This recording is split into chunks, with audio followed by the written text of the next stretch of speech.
লাহোৱালবাসী ৰাইজৰ গাঁথিধনেৰে নিৰ্মাণ হ'ল প্ৰয়াত গণশিল্পী ৰাজীৱ শদিয়াৰ আবক্ষ প্ৰতিমূৰ্তি। হিয়াৰ আমঠু প্ৰয়াত শিল্পীগৰাকীৰ প্ৰতি বিৰল নিদৰ্শন লাহোৱালবাসী ৰাইজৰ। পত্নী, পিতৃ-মাতৃ, পুত্ৰৰ হাতেৰে উন্মোচন হ'ল প্ৰয়াত গণশিল্পীৰ আবক্ষ প্ৰতিমূৰ্তি। ডিব্ৰুগড় জিলাৰ লাহোৱালৰ ছাগলীকটাত 20 জুন তাৰিখে 2 নং ছাগলীকটা গাঁৱৰ ৰাইজৰ উদ্যোগত অনুষ্ঠিত ৪ৰ্থ বাৰ্ষিক কলাগুৰু বিষ্ণুপ্ৰসাদ ৰাভা দিৱসৰ লগত সংগতি ৰাখি সন্ধিয়া ছাগলীকটা তিনিআলিত প্ৰয়াত গণশিল্পী ৰাজীৱ শদিয়াৰ আবক্ষ প্ৰতিমূৰ্তি উন্মোচন হয়।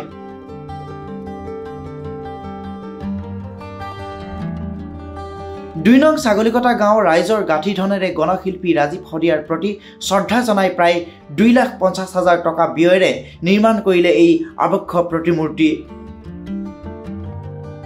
ৰাইজৰ হিয়াৰ আমঠু প্ৰয়াত গণশিল্পীগৰাকীৰ প্ৰতি গভীৰ শ্ৰদ্ধা, আয়তিৰ উৰুলি আৰু আৱেগৰ কান্দোনৰ মাজেৰে যেন তাকেই প্ৰমাণ কৰিলে প্ৰয়াত গণশিল্পীগৰাকীৰ প্ৰতি থকা ৰাইজৰ এক অনন্য আৰু বিৰল নিদৰ্শন। প্ৰয়াত গণশিল্পীগৰাকীৰ সহধৰ্মিনী উপাসনা বকলিয়াল গগৈয়ে প্ৰতিমূৰ্তিত এখনি ফুলাম গামোচা পিন্ধাই আবক্ষ প্ৰতিমূৰ্তি উন্মোচন কৰি আৱেগিক হৈ পৰে। প্ৰথমে মই ছাগলীকটাবাসী ৰাইজৰ ওচৰত চিৰকৃতজ্ঞ হৈ ৰ'ম। মোৰ স্বামীৰ যি আবক্ষ প্ৰতিমূৰ্তি, ইয়াত আজি তেওঁলোকে ইমান মৰমেৰে আদৰেৰে সাজি উলিয়ালে আৰু আজি আমি এই পবিত্ৰ ক্ষণত এই প্ৰতিমূৰ্তিটো উন্মোচন কৰিবলৈ আহিবলৈ পাই মনত ভাল লাগিছে, কিন্তু বহুত আচলতে দুখো লাগিছে আৰু মই একো ভাষা বিচাৰি পোৱা নাই আচলতে মোৰ মনৰ অনুভৱবোৰ কেনেকুৱা হৈ আছে এই মুহূৰ্তত। গতিকে পুনৰবাৰ মই ছাগলীকটাবাসী ৰাইজৰ ওচৰত চিৰকৃতজ্ঞ হৈ ৰ'ম। তেওঁলোকক শতকোটি ধন্যবাদ জনাইছোঁ আৰু যিগৰাকী শিল্পীৰ হাতত এই মূৰ্তিটোৱে প্ৰাণ পাই উঠিলে, মোৰ মানুহজনৰ মূৰ্তিটো প্ৰাণ পাই উঠিলে, সেই শিল্পীগৰাকীলৈও মই শ্ৰদ্ধা জ্ঞাপন কৰিছোঁ, ধন্যবাদ জ্ঞাপন কৰিছোঁ আৰু ছাগলীকটাবাসী ৰাইজৰ ওচৰত মই বাৰে বাৰে প্ৰণাম জনাইছোঁ আৰু সদায় চিৰকৃতজ্ঞ হৈ ৰ'ম আমাৰ পৰিয়ালটো আৰু আশা কৰিম ভৱিষ্যতে এই প্ৰতিমূৰ্তিটো যাতে সুন্দৰ অৱস্থাত থাকে আৰু ইয়াৰ যাতে চোৱা চিতাও তেওঁলোকে যিদৰে মৰমেৰে এতিয়া সাজি তুলিছে প্ৰতিমূৰ্তিটো, অনাগত দিনতো যাতে ভালদৰে মূৰ্তিটো চোৱা চিতা কৰি থাকে, যতনেৰে ৰাখে, ইয়াকেই কামনা কৰিছোঁ।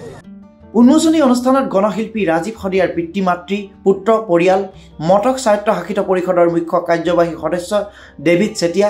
পথাৰ শিল্পী লোহিত গগৈ, শিল্পী বিশ্বজিৎ খাটোৱালৰ লগতে গাঁৱৰ সমূহ ৰাইজ উপস্থিত থাকি ৰাজীৱ শদিয়া জিন্দাবাদ, ৰাজীৱ শদিয়া অমৰ হওক, জয় আই অসম ধন্দিৰে আৱেগিক আনন্দৰ এক অনন্য পৰিৱেশ হৈ পৰে। এইটো আচলতে ৰাজীৱ শদিয়াক যিখিনি সন্মান দিছে, এই সন্মান তেওঁৰ পোৱাৰ যোগ্য, জীৱিত কালতেই পাব লাগিছিল। কিন্তু যেই নহওক এতিয়া তেওঁৰ আমাৰ ইয়াৰ পৰা বিদায় লোৱাৰ পিছত, বিয়োগৰ পিছতো ৰাইজে তেওঁৰ গীতখিনিক আঁকোৱালি লৈছে। তেওঁৰ প্ৰতি যিটো সন্মান প্ৰদৰ্শন কৰিছে, ই খাটি খোৱা মানুহৰ পক্ষতহে সন্মানখিনি গৈছে। খাটি খোৱা মানুহৰ কাৰণে তেওঁ যিখিনি কৰি গ'ল, নিমাষিত মানুহখিনিৰ কাৰণে নোপোৱাৰ বেদনাক লৈ অসমীয়া জাতিৰ কাৰণে যিখিনি চিঞৰি গ'ল, সেই কথাখিনিকে অনুতপ্ত হৈ আজি প্ৰতিজন মানুহে হৃদয়ংগম কৰি ৰাজীৱৰ প্ৰতি যিটো সন্মান আগবঢ়াইছে, আমিও সংগীতৰ লগত জড়িত থকা মানুহ হিচাপে বা একেলগে ৰাজীৱৰ লগত থকা গান গোৱা মানুহ হিচাপে এই ছাগলীকটাবাসী ৰাইজক যথেষ্ট আমি কৃতজ্ঞতা প্ৰকাশ কৰিছোঁ আৰু আশা ৰাখিলোঁ যাতে এই ৰাজীৱৰ যিটো প্ৰতিমূৰ্তি, এই প্ৰতিমূৰ্তিটো যে অনাদি অনন্ত কাললৈ যেন ৰাইজে ইয়াক ভালকৈ প্ৰতিপালন কৰি জহি খহি যোৱা অৱস্থা যাতে নহয়, তেনেকুৱা এটা পৰিৱেশ নাহক, তাকে কামনা কৰিছোঁ। আৰু ৰাজীৱৰ সৃষ্টিখিনি আপোনালোকে খাটি খোৱা মানুহখিনিয়ে সদায় জীয়াই ৰাখিব লাগিব আৰু সেইটোকে মই ৰাইজৰ প্ৰতি অনুৰোধ জনালোঁ আৰু মোৰ ক'বলগীয়াখিনি ইমানেই। আৰু ৰাজীৱৰ আত্মাই চিৰশান্তি লাভ কৰক, তাকে কামনা কৰোঁ। বিশেষকৈ আমি যিটো মূৰ্তি আমি ইয়াতে বনাই আনিছোঁ বা প্ৰতিষ্ঠা কৰিছোঁ, ইয়াত আমি আমাৰ গাঁৱৰ প্ৰতিজন জ্যেষ্ঠৰ পৰা কনিষ্ঠলৈকে, মানে ছোৱালীৰ পৰা বোৱাৰীলৈকে, আই মাতৃসকলকে সকলোৱে যি যেনেকৈ পাৰিছে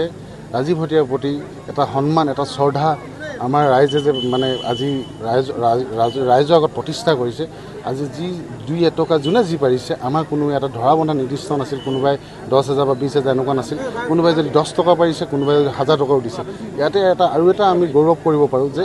আমাৰ যিটো ইয়াতে আমি যিখিনি কাম আমি কৰিলোঁ হয়তো চাগে অসমত প্ৰথমবাৰে এই এখন ভিতৰুৱা গাঁও ছাগলীকোটাত এটা ৰাজীৱ হদিয়া প্ৰতিমূৰ্তি স্থাপন হ'ল প্ৰথম আৰু সেই হেতুকে মই যেহেতু আমি ৰাজীৱ হদিয়া যেহেতু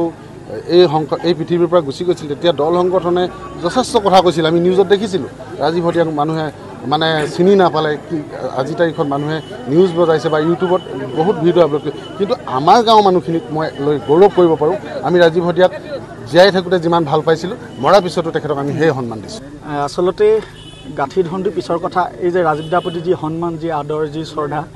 গাঁৱৰ মানুহখিনি আকৌ এবাৰ দেখাই দিলে ৰাজীৱ দাই যিখন মঞ্চত আমি বিহু পাতোঁ বা ৰাভা দিৱস পাতোঁ একেৰাহে 4বাৰ আহিছে আৰু পঞ্চমবাৰলৈ অহা কথা আছিলে দুৰ্ভাগ্যবশত তেখেত আমাৰ মাজত নাই কিন্তু তেখেত আমি মঞ্চত আজি গামোচা পিন্ধিবলগীয়া হৈছিলে কিন্তু আজি আমি তেখেতৰ প্ৰতিমূৰ্তি হাজিৰ মূৰ্তি গামোচা পিন্ধিবলগীয়া হৈছে অতি দুৰ্ভাগ্যজনক গাঁৱৰ মানুহখিনিৰ বাবে ৰাজীৱ দা কিমান আদৰ কিমান চেনেহ আপোনালোকে হয়তো বুজিছে মানুহৰ সমাগম দেখি মূৰ্তিটো যিজনে নিৰ্মাণ কৰিছিলে তেখেত আমাৰ মাজতো আছে ইমান ধুনীয়াকৈ নিপুটভাৱে খুঁটি নাটি নথকাকৈ সাজিছে তেখেতকো ধন্যবাদ জ্ঞাপন কৰিছোঁ আমাৰ ছাগলীকটাবাসী ৰাইজৰ তৰফৰ পৰা আৰু ৰাজীৱ দা অমৰ হওক ৰাজীৱ দাৰ গীতবিলাক ৰাজীৱ দাৰ মাতবিলাক যিবিলাক তেওঁ মেছেজ দিব বিচাৰিছিলে গীতৰ আকাৰে সমাজে প্ৰতিটো খোজতে তেখেতক ৰোমন্থন কৰক তেখেতৰ গীতবোৰ হৃদয়ঙ্গম কৰক তাকে আমি বিচাৰিছোঁ আৰু ৰাজীৱ দাই য'তে আছে শান্তিৰে থাকক আৰু ৰাজীৱ দা যিহেতু আমাৰ মাজত নাই তেখেতৰ সৃষ্টিবোৰ আমি সদায় জীয়াই ৰাখিব লাগিব আৰু তেখেতক জীয়াই ৰখা প্ৰয়াসেৰে বা এটা আমি আচলতে ক্ষুদ্ৰ প্ৰচেষ্টা হাততে লৈছোঁ সিমানে